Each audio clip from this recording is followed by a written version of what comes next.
Thank you for joining us today. We are here in La Casa del Mofón with Congressman Adriano Espaillat. We have a great audience of our young professionals here that have joined us to have this excellent dialogue with our Congressman Adriano Espaillat. My name is Glennis Gomez, and this is Dominican Young Professionals. It's an organization that is meant to gather young professionals to network and to be civically engaged. So thank you so much, Congressman Adriano Espaillat, for giving us the opportunity to be here today. Thank you for having me, and thank you to the young people that are here today. I think that you are not just the future, you are the present. Thank you. Now we will begin with our panelists introducing themselves. Hello, my name is Yashira Enriquez. I grew up in the Bronx, New York. I got a master's in health science from Quinnipiac University and a bachelor's in chemistry from SUNY Albany. Hello, my name is Kevin Duvall. I'm born and raised in the Bronx, New York, and I graduated from CUNY Brew College with a degree in finance and economics. Thank you for coming. My name is Amy Rosario. I'm born and raised in the Bronx, New York, and I went to Queens College and majored in sociology. Hey, Congressman. I'm Hector Grullón. I was born in Dominican Republic. I grew up in Brooklyn, New York. I graduated from NYU, studied finance and data science. My name is Naomi Protofanusis. I am from the Dominican Republic, so I am a Dominican immigrant. I studied law in the Dominican Republic in Pucamaima, Pontificia Universidad Católica Madre Maestra. Here in the United States, I have an associate's degree in education, and right now I am finishing my bachelor's degree at Southern New Hampshire University. Hi, I'm Eric Soriano Perez. I am born and raised in the Bronx. I went to Bronx Community College, I studied history, and then I went to Lehman College. Excellent, thank you so much. We have several questions for you. The questions will be based on the following topics: workforce development, federal policy legislation making, artificial intelligence, and local concerns. Thank you, Congressman. So my question is, most of your constituents are working class men and women in the Bronx and Manhattan. What steps are you taking to increase workforce development opportunities for them, such as apprenticeship programs, trade schools, and workforce certifications? Yes, well, I gave money to Bronx Community College for an automotive repair program. You may think that that's like a garage. Well, it's not. When you go there, there's not a drop of oil or gas on the floor. It's all technology, it's all digital, and it's going to train young people in that area. But in City College, I gave $7 million to the Rangel Institute, which is training young people for transportation and infrastructure jobs. Last year, they trained over 1,000 young people. And that program is coordinated with the building trades. Those are the labor unions that build road, bridges, tunnels, buildings in the city. So when you get out that program, you go right to an apprenticeship. And we're doing that to see how we can get jobs for young people in the 2nd Avenue Subway, Gateway, the Kingsbridge Armory, and other projects. Yeah. Excellent. So now we will continue with the following topic: federal policy and legislative process. We will hear from our panelist, Naomi. The United States, since the beginning of the country, has been a country built up by immigrants. But with the current governmental administration, there has been an increase in discrimination against immigrants when we are all immigrants or descendants of immigrants. But I believe that with education, we can be better citizens regardless of any governmental policy. Do you believe that in the schools of New York State, it should be implemented and require a course of ethnic studies? If yes, how would you like to see this incorporated? Well, you have that already in the universities, in the colleges. You have the Dominican Studies Institute. You have the El Centro de Estudio Puertorriqueño. You have now in Lehman College, the Mexican Institute. And of course, you have Black Studies and other ethnic and race related classes, right? The question then will be whether that could be then included in high school, for example. I think that there should be that, yes, absolutely, in the curriculum.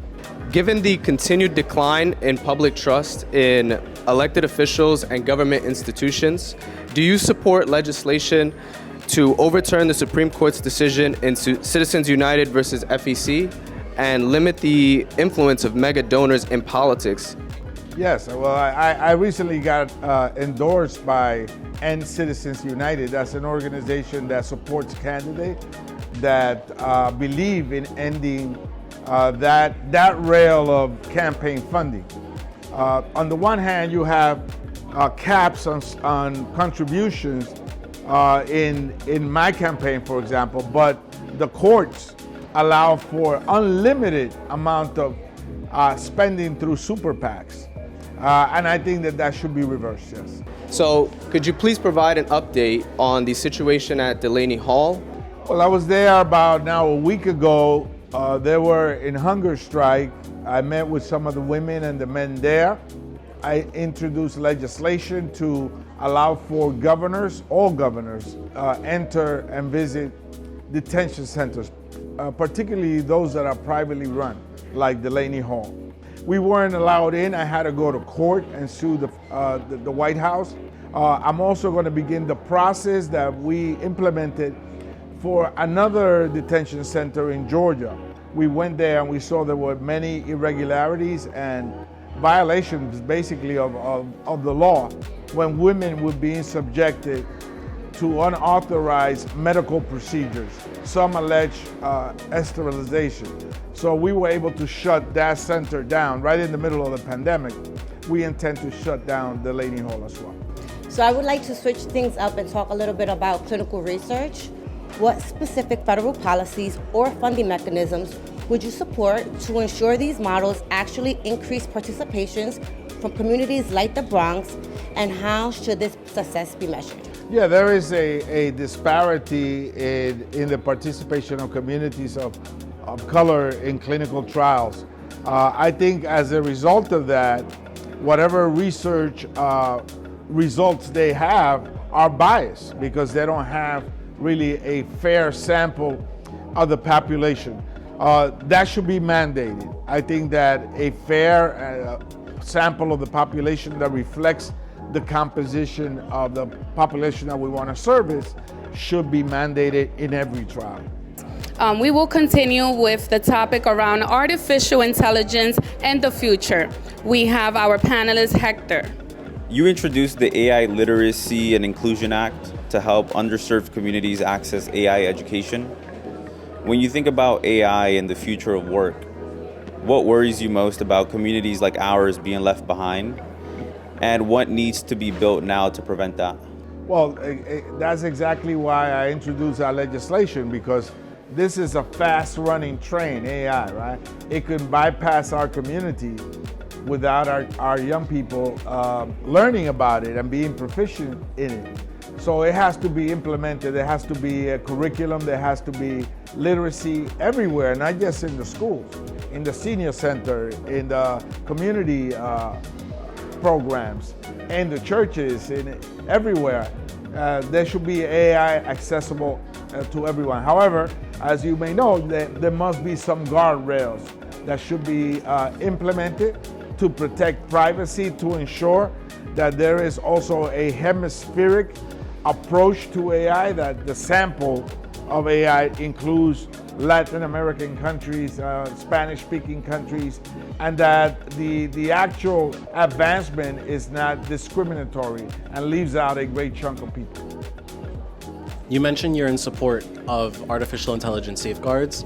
And so my follow-up question will just be, how will you protect New York City residents, New York State residents, and American citizens abroad when it comes to these predatory corporations and individuals who are attempting to fast-track these AI data center construction projects? Well, the fast-tracking of massive data centers impacts communities. And I don't think yet there's been a national standard on how to deal with them. And that's why you're seeing a piecemeal development of these centers in different states, in different communities, different municipalities, because they don't have the government infrastructure to mandate responsibility from these data centers. So I think there's lots to be done in this area. We're just sort of like at the beginning, but it's moving very fast. So we in government have to react pretty quickly on it. I'd like to follow up really quickly on that point. So we've currently seen a AI data center construction moratorium be vetoed in the state of Maine by the current governor, Janet Mills, despite the state legislature passing it. Would you be in support of a nationwide a moratorium on AI data center construction? There should be a moratorium, and we should develop public policies and regulations for them before they actually explode all over the place. Thank you, Congressman. Excellent. Now we're going to move on to local community concerns around housing, public safety, education, and quality of life issues. We will go back to our panelist, Amy. Access to New York City parks is limited. More open space or empty car lots are almost always converted into apartment buildings. Would you be willing to encourage and fund more green spaces and playgrounds for families in the Bronx and Manhattan? I'm currently promoting an eco-friendly development of the waterfront, not only around Manhattan, but particularly the Northwest Bronx part of the district, because as you know, access to the waterfront in the Northwest Bronx is very difficult because of the highway, because of the train service that goes right through it. So we're currently developing a strategy to develop, not just in Manhattan, a full circle access to the waterfront that's ecologically friendly, but also in the Northwest Bronx. I think that families, right now I think there's only 2 points in my district in the Northwest Bronx where you have access to the waterfront. So that should be changed, of course. Anyone that has been involved in the New York City court system knows that it's a mess and that justice is not really served. And there is growing concern amongst New York City families. Domestic violence survivors are sometimes misidentified as the primary aggressor, especially in some complex cases, leading to charge or loss of custody protections. Which policy changes or oversight measures will you support to ensure consistent, evidence-based identification of primary aggressors and prevent survivors from being re-traumatized by the system? Well, in addition to making sure that victims are notified when batterers and aggressors are released from jail, I think that there should be a system put in place that guarantees not just a simple paper restraining order that often they ignore. I think there are other measures, technology driven, that should guarantee a woman's safety. When they come out of jail and they're in hysteria or they're very aggressive and some of them go right back to the site of the previous incident or previous crime. And so it's important to protect women, not just with a restraining order, because we've seen them be violated all the time. The police obviously have to respond rapidly to any call from a woman that's a victim of domestic violence, but we should use available technology to ensure that we track batterers and they don't get near the victim. Thank you so much, Congressman. This has definitely been a very constructive conversation this afternoon here in District 13. We're right in your house. Thank you for welcoming us. So to finalize, we are just looking to hear from you some reflections around your father, your grandfather, and we would love to hear finally what influence has your mother, Doña Melba, who's really known here in the district, on your life in public service. Well, my grandfather was a factory worker. He worked in the Ray-Ban sunglasses factory at Howard in Queens, in Flushing, Queens. He came from the Dominican Republic before I was born. My family has been here for over 70 years. We still have an apartment on 157th Street with the same phone number for over 70 years. And my father became a small business owner in Brooklyn. He had a gas station in Brooklyn and a garage. And he put us through school and he did well for us, for me and my brother and my sister.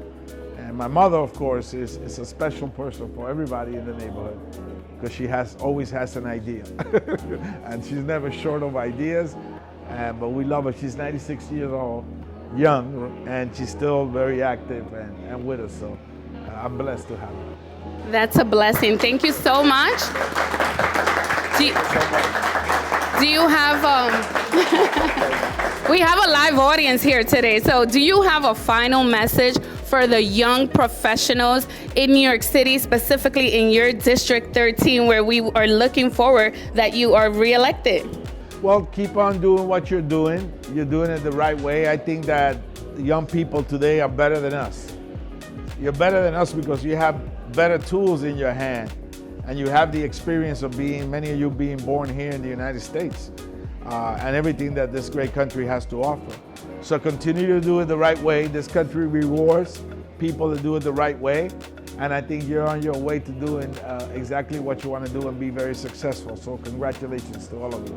Thank you. Thank you so much, Congressman, for being with us today. Thank you for the live audience, and thank you for all the young professionals who came out today. Thank you.